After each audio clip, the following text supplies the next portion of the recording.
इस महामंत्र का जाप करो, भवजल से मिले किनारा। नमो अरिहंताणं, नमो सिद्धाणं, नमो आयर्याणं, नमो ओवछायाणं, नमो लोये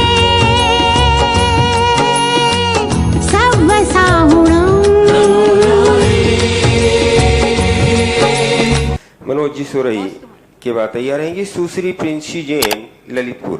पूज्य गुरुवर श्री के चरणों में कोटि सह नमोस्तु। गुरु जी, आज आपने बताया था कि पुद्गल द्रव्य जितना बड़ा, जितनी बद्दुआएं पुद्गल द्रव्य देता है इतनी जीव नहीं देता। वर्गणाओं के बारे में आपने बताया था कि जो असंयमी व्यक्ति है उसकी वर्गणाएं 48 मिनट तक रहती हैं। तो महाराज जी, शाश्वत तीर्थराज सम्य शिखर जो है वो तो शाश्वत है, तो फिर वहां की वर्गणाएं निश्चित समय तक होती होंगी?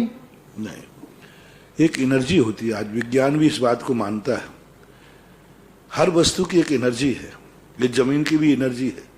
जैसे अपने जहाँ भगवान को निर्माण केवल ज्ञान हुआ, वहाँ के पत्थरों में, अब पत्थर सभी हैं, आधा किलोमीटर दूर चले जाओ, लेकिन उस एक चट्टान की जहाँ पर बहुत सारे चरण खुदे हैं, उस पत्थर अकेले की एनर्जी 3.5 लाख यूनिट है।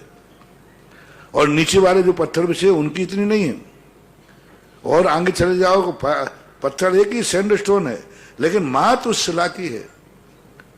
तो अब उस शिला के अंदर ऐसी वर्गणाएं हैं, आज भी विद्यमान है वहां पर, क्योंकि प्रभु के शरीर से स्पर्शित शिला है वो। पारसनाथ भगवान उस शिला को छुआ था, आज भी उनमें वर्गणाएं विद्यमान है। तो आज विज्ञान भी इस बात को मान रहा है कि हर वस्तु की एक एनर्जी होती है, चाहे वो चेतन हो और चाहे अचेतन हो।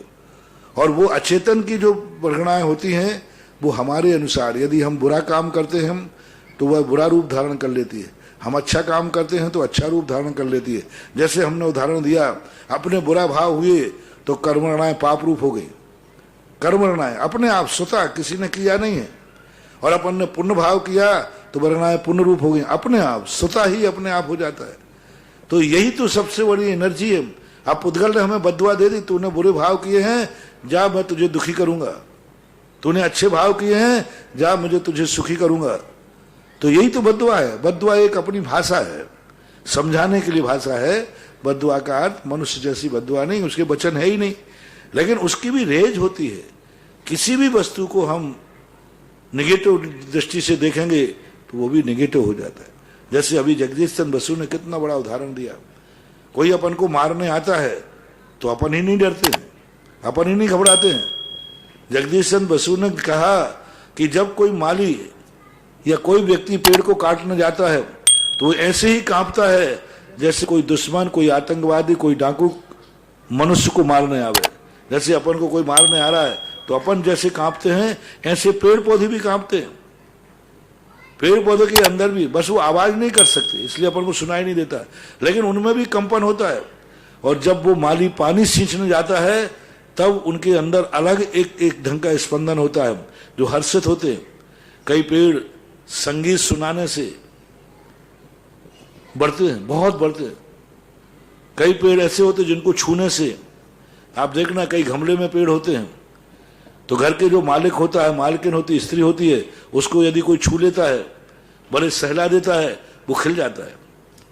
और बुरी दृष्टि से देखता है तो उदासीन हो जाता है। उनके अंदर भी वर्गणाएं होती हैं। एक कमरे के अंदर आप कोई पेड़ जो आपने लगाया है, बड़ी आत्मीयता से लगाया, बहुत अच्छे भाव से लगाया, और वो आप है, और आप यदि वो छोड़ के चले जाए वो पेड़ मुरझा जाता है। वो पेड़ मुरझा जाता है। उसको फीलिंग हुई कि मुझे प्यार देने वाला खत्म हो गया, उसकी एनर्जी खत्म हो गई, क्योंकि उसकी एनर्जी उस व्यक्ति से अटैचमेंट थी, उससे जुड़ी हुई थी, उसने लगाया था, बड़े प्रेम से लगाया था, और वो छोड़ के चला गया, गमला मुरझा जाता है, पेड़ मुरझा जाते हैं। ये आज के वैज्ञानिक सिद्ध कर रहा है, हमारे शास्त्रों में तो है ही भरा पड़ा है। तो ये बराबर होता है पुद्गल के साथ। यदि किसी वस्तु को लेकर किसी ने एक चींटी का गर्दन मरोड़ दी, हिंसक है, किसी कसाय भाग, और एक व्यक्ति ने एक सूखी लकड़ी उठाकर कसाय भाग, इसको मिटा दो, भाव क्या आया? चींटी को मिटा दो, कसाय भाव आ गया। ये लकड़ी को मिटा दो। तो जैन दर्शन कहता है मिटाने में तुम्हारा कसाय भाव आया तो तुम्हें भी एक लकड़ी को तोड़ने का, कसाय के ऊपर तुमने तोड़ा क्या है ये महत्वपूर्ण नहीं है, तुमने किस भाव से तोड़ा है ये महत्वपूर्ण है। तुमने क्या तोड़ा है इसका कोई महत्व नहीं है, तुमने किस भाव से तोड़ा है, उस भाव के अनुसार हमें कर्म का बंध होता है, ऐसा मानना।